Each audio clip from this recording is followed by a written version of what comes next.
Hi, everyone, and welcome to another episode of Mario Photography video blog. Yeah, I really need to work on that name. That doesn't work at all. How about Mario Photography video tutorials? Yeah, they're not all tutorials. How about how-tos? I don't like that. Vlogs. Is that what people say? Vlogs? I don't like that. I definitely need something original. How about you guys give me some ideas? Just post some ideas in the comment fields below, and I definitely need some help here. Anyway, this week we're talking about what consists of a basic edit, and that's in regard to retouching. And just to clarify, this is in contrast to what I typically refer to a quick edit. And what I just realized right now is that I'm editing this picture, but it's not coming out. I'm doing the raw adjustments. Anyway, I'm doing the raw adjustments here. I'm sending the all the. This isn't good. I'm not doing this video again. Anyway, I'm just fixing the levels, making sure the image, the exposure is good, sending the levels, the colors, and the saturations. And this video is sped up quite a bit, and is you can see it's a lot of adjustments. You're just seeing the mouse go. Anyway, it'll pop up, and then I'll explain to you what I do in a basic edit, and you'll see those steps coming up soon. I think this video took me. I think the edit took me about 45 minutes. Quick edit would be just the raw adjustments that I'm doing here, which takes anywhere from 5 to 15 minutes. I usually say 15 minutes, so four images per hour. But that's not doing anything beyond that. No skin retouching, no dodge and burning, nothing to elevate the images beyond that. And that's the difference between a quick edit and a basic edit.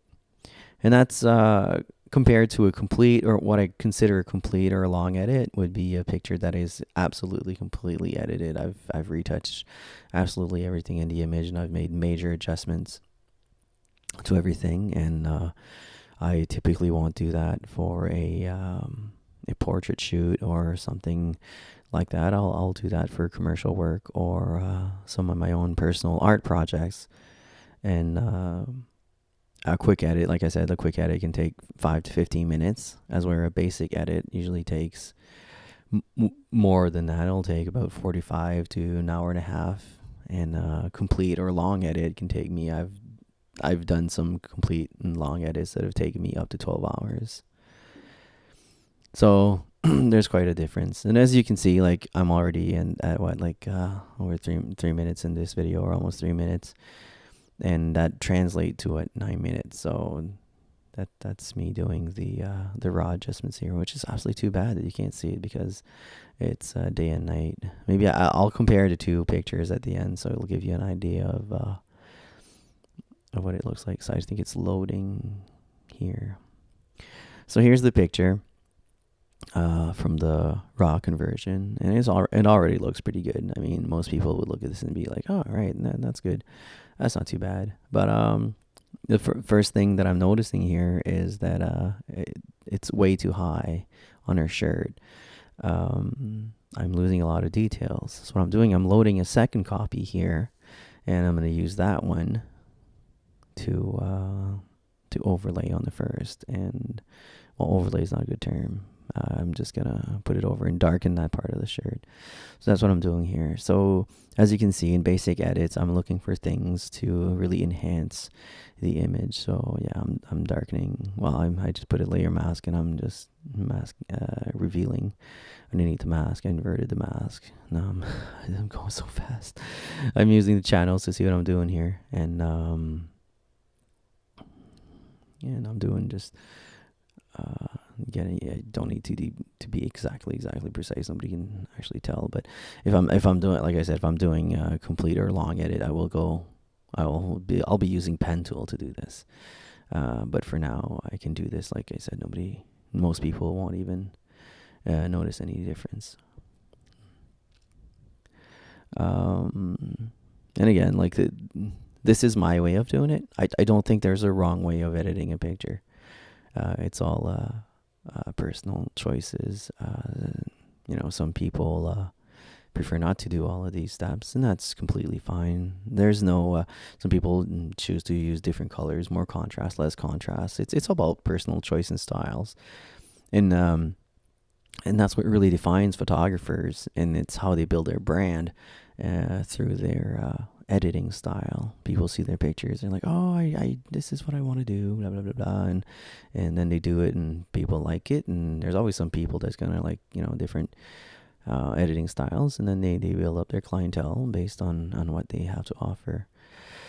I try to offer various styles, mostly when I'm building portfolios, because I don't want all the pictures to look the same. They have to look like they've had. If you're doing 3 looks, you don't want to have like your portfolio book looking like they've all been shot by the same photographer.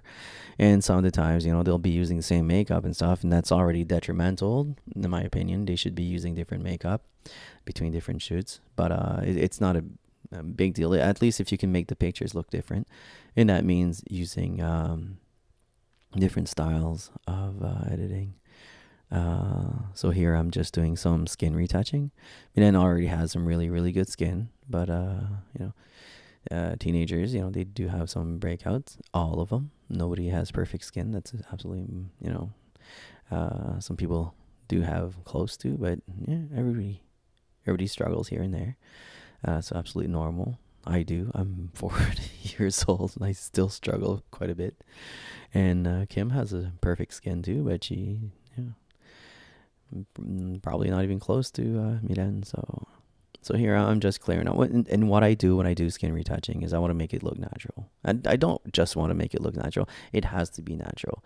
So I'm not going to take stuff that's part of her face. I don't believe in that.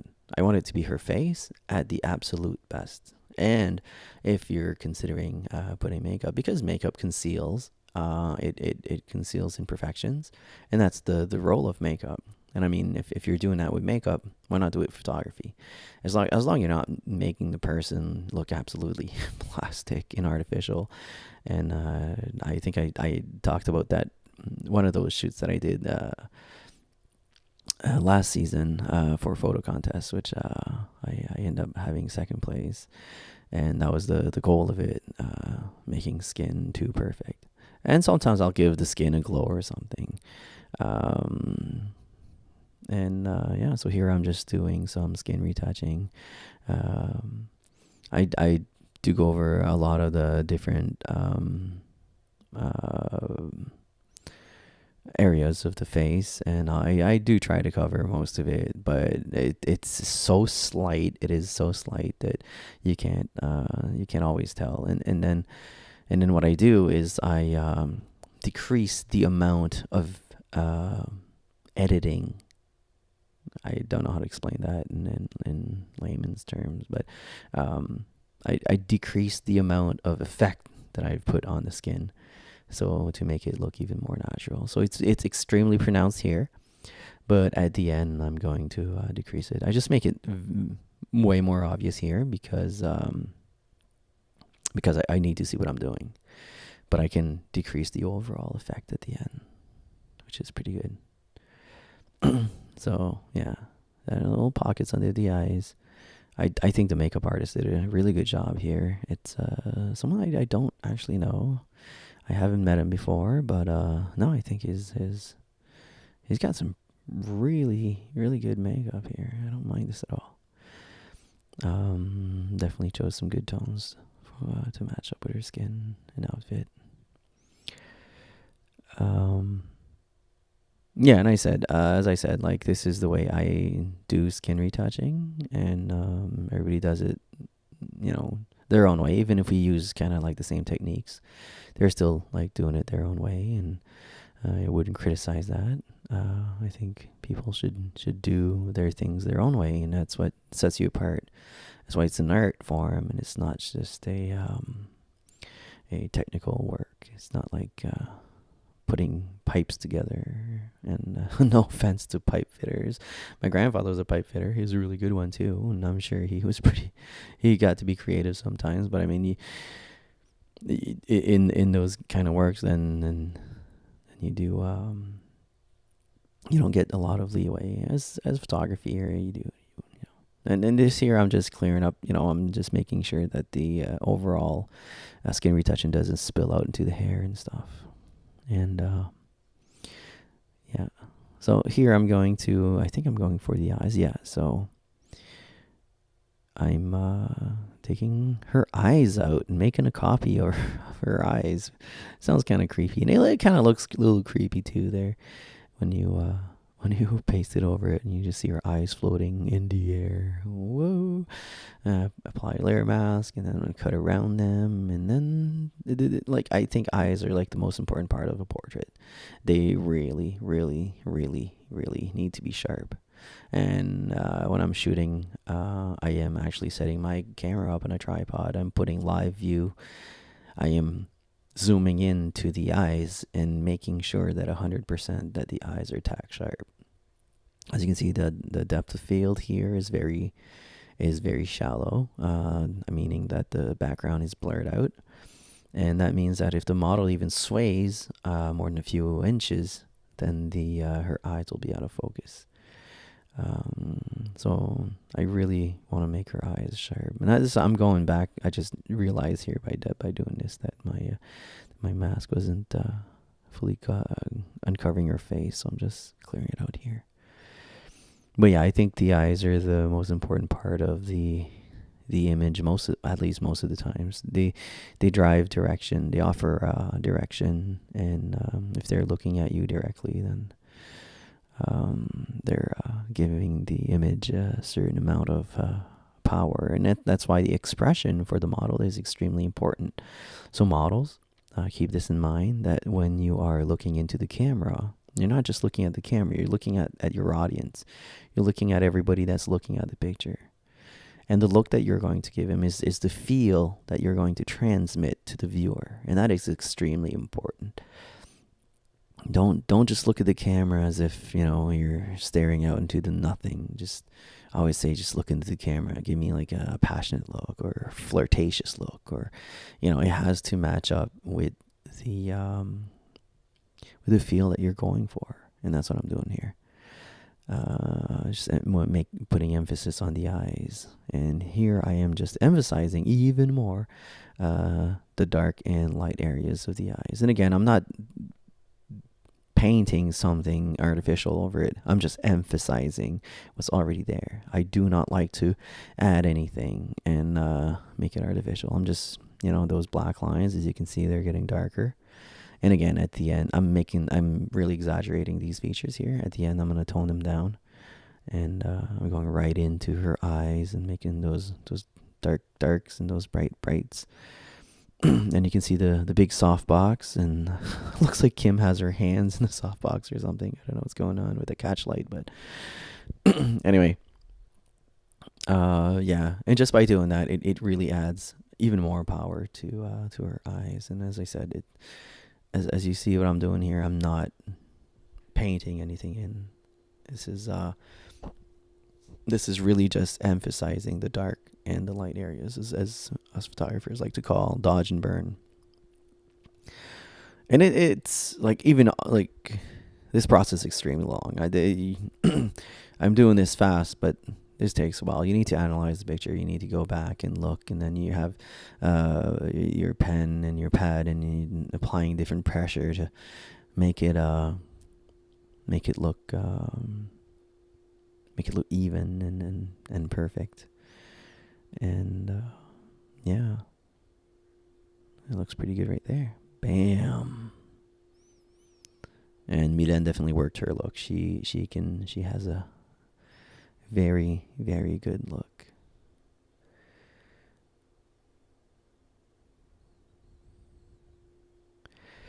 And here I'm just emphasizing the makeup.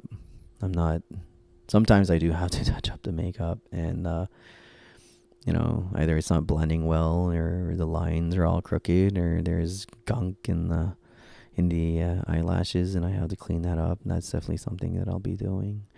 But here I'm not doing that. And here I'm just going to emphasize the movement in the hair. And again, I'm doing that by doing the same thing, dodge and burning. I'm analyzing the hair, going back, seeing where the ups and downs are, um, where the shape of the hair, how the shape of the hair is flowing. I'm starting to emphasize it with like the light and dark areas, and that's gonna give it a lot of shape. And then I do that too with some parts of the body, and sometimes with clothing. If I want to emphasize some texture or something, then sometimes it's pretty long. Emphasizing her cheekbones, darkening, giving it. Again, I'm not adding anything. I'm not painting her face differently. I'm just emphasizing the dark and light areas, and that is actually giving it shape, and that's the goal of makeup. If you want to emphasize the cheekbones, then you darken the areas underneath, and then you lighten up under the eyes and make those cheekbones pop out. And the lips here, I'm doing the same thing. And if you're just looking at it here, it doesn't look like I'm doing anything, but when I compare, it's going to be obvious right there that look like they're really plumping out. And I thought it'd be a good idea to really touch up the flower here, because I think a lot of emphasis should be put on the flower. And if you're adding if you're emphasizing the direction of light, you're definitely emphasizing the shape and making it stick out. And that's a really important part of the process. And again, I'm pretty sure most photographers don't want to do all of this work, because I'm probably up to 40 minutes of work right here, including the raw conversion that wasn't included in this video, and I'm really sorry about that. But still, it gives you a general idea of what's going on, of what I have to do. And I'm already at almost 20 minutes of me talking here and ranting. But that is the basic dodge and burning.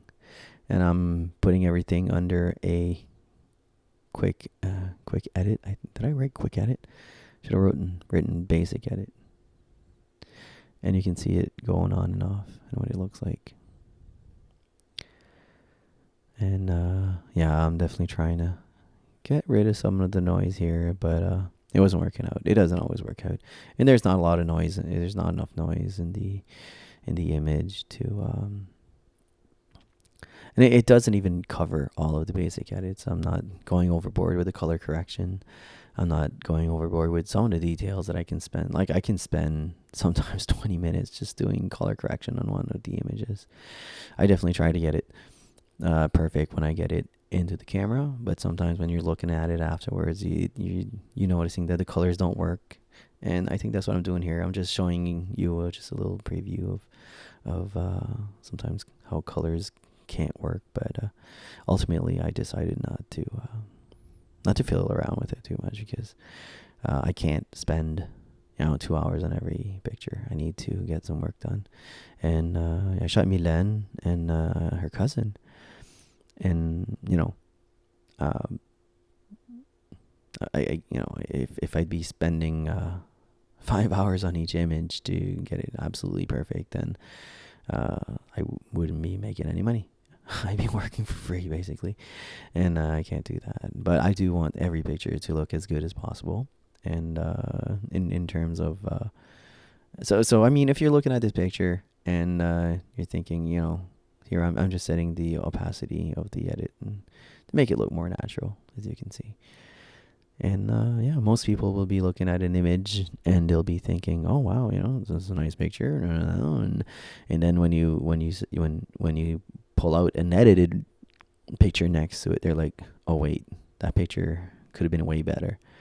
And I think that's the job of photographers, to be able to pick up those nuances and those little things that make a picture look way better. And it's normal that most people don't see it, but it doesn't mean that if most people don't see it, that it shouldn't be edited anyway. It should absolutely be edited, and it should be done right. And you need to know what to look for. you need to watch hours and hours and hours and hours and hours and hours of tutorial of people telling you what to look for, and a lot of those that we pay for. And that was it. That's the that's the that's the video for this week.